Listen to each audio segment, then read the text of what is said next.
जय भीम दोस्तों, मैं रजत मौर्य आप सभी का स्वागत करता हूं भोजन साहित्य के इस विशेष कार्यक्रम में, जहां पर कि हम बाबा साहब द्वारा किए गए कामों को और भी गहराई में समझने की कोशिश करते हैं कि बाबा साहब ने कहाँ किसको पत्र लिखा, किसके पत्र का जवाब दिया, संविधान सभा या राज्यसभा या विधानसभा या संसद में क्या उन्होंने कहा था। इन सारी चीज़ों को हम डिटेल में समझते हैं। आज के इस वीडियो में हम लोग बात करेंगे 7 जून की, 7 जून की। अगर आप लोग इस चैनल पर नए हैं तो चैनल को सब्सक्राइब कर लीजिए, पुराने वीडियोज भी जाकर देखिए। और अगर आप लोग चाहते हैं कि भोजन साहित्य लगातार अपना काम करता रहे तो ज्वाइन बटन पर आप क्लिक करके ज्वाइन कीजिए। बहुत ही न्यूनतम सिर्फ 29 रुपए से आप सदस्यता ले सकते हैं और वो 29 रुपए आपके लिए बहुत छोटा सा अमाउंट है, लेकिन मेरे लिए बहुत बड़ा अमाउंट है। तो प्लीज ज्वाइन करें ताकि हम लोग अच्छे लेवल पे इस काम को और कर पाएं। वीडियो शुरू करते हैं। 7 जून 1932, 7 जून 1932 को डॉक्टर अंबेडकर लंदन पहुंचे और ब्रिटिश प्रधानमंत्री को 22 टाइप किए गए प्रश्नों का एक ज्ञापन सौंपा। 7 जून 1934, 7 जून 1934 को डॉक्टर BR अंबेडकर ने श्री गायकवाड़ को एक पत्र लिखा, जिसमें केवल गायकवाड़ और अमृत राव को बॉम्बे आने के लिए कहा, क्योंकि वह उनके साथ कुछ महत्वपूर्ण मुद्दों पर चर्चा करने चाहते थे। बाबा साहब आगे कहते हैं कि इस मामले को गोपनीय रखा जाए। 7 जून 1945, 7 जून 1945 को डॉक्टर अंबेडकर ने लॉर्ड वेवेल को एक पत्र लिखकर कार्यकारी परिषद में अनुसूचित जाति के प्रतिनिधित्व को 1 से बढ़ाकर 3 करने के लिए कहा। अछूतों के लिए मुसलमानों के समान प्रतिनिधित्व की मांग करना। वह सम्मेलन यानी कि शिमला सम्मेलन के लिए अनुसूचित जाति के प्रतिनिधि के रूप में राय बहादुर एन शिवराज का नाम भी सुझाते हैं, मतलब बाबा साहब खुद सुझा रहे हैं उनका नाम। 7 जून 1945, 7 जून 1945 को सुबह 1:30 पर वायसराय वेवेल राज्य सचिव को टेलीग्राम करते हैं और कैबिनेट द्वारा अनुमोदित प्रस्तावों पर सूचित करते हैं, जिन पर 5 और 6 जून को चुनाव आयोग में चर्चा की गई थी। संक्षेप में डॉक्टर अंबेडकर और सुल्तान अहमद, नून श्रीवास्तव, जोगेंद्र सिंह, अजीजुल हक और खरे ने दूसरी बैठक में 5 बिंदुओं वाला एक हस्ताक्षरित बयान दिया। पूर्ण अधिराज्य स्थिति, 1 तत्काल और अंतिम निपटान की घोषणा, दूसरा अंतिम व्यवस्था और अपरिहार्य है होनी चाहिए, केंद्रीय विधानसभा के आम चुनाव के बाद की जानी चाहिए और इससे पहले नहीं। यदि सम्मेलन 3 के नए सदस्यों को बुलाया जाता है तो परिषद को अपने संबंधित दलों के पूर्ण विश्वास और समर्थन का आनंद लेना चाहिए और पार्टियों को युद्ध की अवधि के लिए विश्वास और समर्थन जारी रखने का वचन देना चाहिए। कार्य समिति के सदस्य 4 होंगे।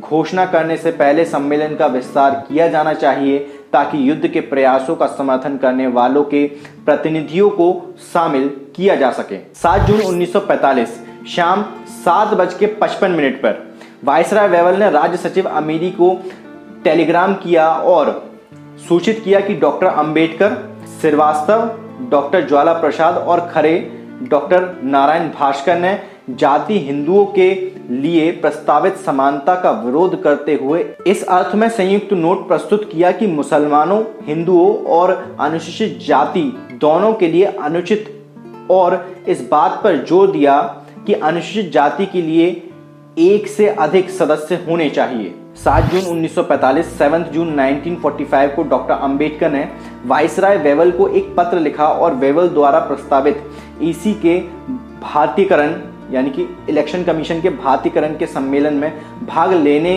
के निमंत्रण को अस्वीकार कर दिया। हालांकि राय बहादुर एन शिवराज वेवेल के अनुरोध पर एक विकल्प के रूप में चुनाव आयोग के पुनर्गठन के प्रस्तावों में अनुसूचित जाति को दिए गए अपर्याप्त प्रतिनिधित्व के मुद्दे को एक अजीब और बहावा यानी कि डरावने रूप में उठाते हैं। 5 सीटें 90 मिलियन मुसलमानों को, 1 सीट 50 मिलियन अछूतों को और 1 सीट 6 मिलियन सिखों को, एक तरह का राजनीतिक अंकगणित जो न्याय और सामान्य ज्ञान के उनके विचारों का विद्रोह करता है। अनुसूचित जाति के लिए मुसलमानों के रूप में अधिक प्रतिनिधित्व की मांग करता है, उनकी जरूरत से मापा जाता है और याद दिलाते हैं कि उन्होंने 5 जून को चुनाव आयोग में यह मामला उठाया है और 6 को जवाब पर वायसराय द्वारा इस पर ध्यान न देने पर समिति की सिफारिशों को हवाला देते हैं। भारत सरकार अधिनियम में अनुसूचित जाति का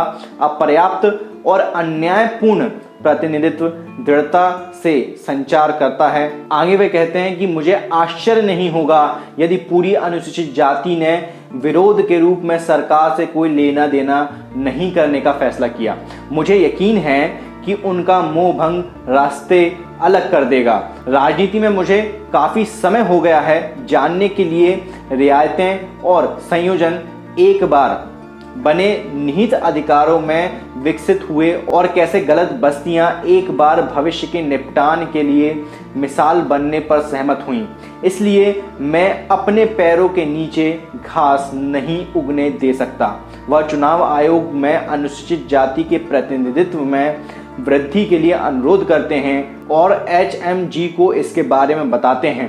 साथ ही कार्रवाई के बारे में बताते हैं कि प्रस्ताव को अस्वीकार करने पर वह क्या करने का प्रस्ताव करते हैं उनके द्वारा, अर्थात बॉम्बे गवर्नमेंट और अनुसूचित जाति के बीच आप कोई एक रास्ते का बंटवारा होना चाहिए, इसका वो वहां पर सलाह भी देते हैं। 7 जून 1945 7 जून 1945 को भारत के राज्य सचिव द्वारा ज्ञापन दिया गया। अंबेडकर के लिए अनुसूचित जाति के किसी अन्य नेता के प्रतिष्ठान का उल्लेख है, यानी कि एन शिवराज जो कि डॉक्टर अंबेडकर की सिफारिश पर चुने गए थे।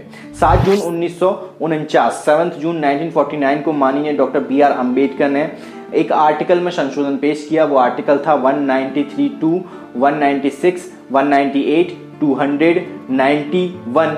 उन्होंने अमेरिका और ग्रेट ब्रिटेन के उदाहरणों का हवाला देते हुए न्यायाधीश के कार्यकाल, वेतन और पेंशन पर चर्चा की थी। ये एक बहुत ही इंपॉर्टेंट आर्टिकल्स हैं इन पर कि बाबा साहब उस समय बोल रहे थे। आज के इस वीडियो में इतना ही। उम्मीद करता हूँ आप लोगों को कुछ ना कुछ सीखने को, समझने को जरूर मिला होगा। ये वीडियो आप लोगों को कैसा लगा नीचे कमेंट बॉक्स में कमेंट करके जरूर बताइएगा। अगर आप लोगों को बहुजन साहित्य का काम पसंद आता है, अगर आप लोग चाहते हैं कि बहुजन साहित्य लगातार इसी तरीके से अपना काम करता रहे, तो आप सभी से एक रिक्वेस्ट है कि बहुजन साहित्य की आर्थिक मदद करें, फाइनेंशियल हेल्प करें। उसके लिए लिंक आपको नीचे डिस्क्रिप्शन बॉक्स में मिल जाएगा। उसके माध्यम से आप बहुजन साहित्य के सदस्य बन सकते हैं या फिर एक बार भी भुगतान कर सकते हैं। मैं रजत मौर्य मिलता हूं आपसे अगले वीडियो में, फिर किसी किताब के साथ, फिर किसी ऑथर के साथ, फिर किसी किताब पर चर्चा के साथ, फिर किसी बुक रिव्यू के साथ। तब तक अपना और अपनों का ध्यान रखें, पढ़ने की आदत को विकसित करें, क्योंकि पढ़ेगा इंडिया तभी तो बढ़ेगा इंडिया। जय भीम, जय भारत, जय संविधान, जय जोहार।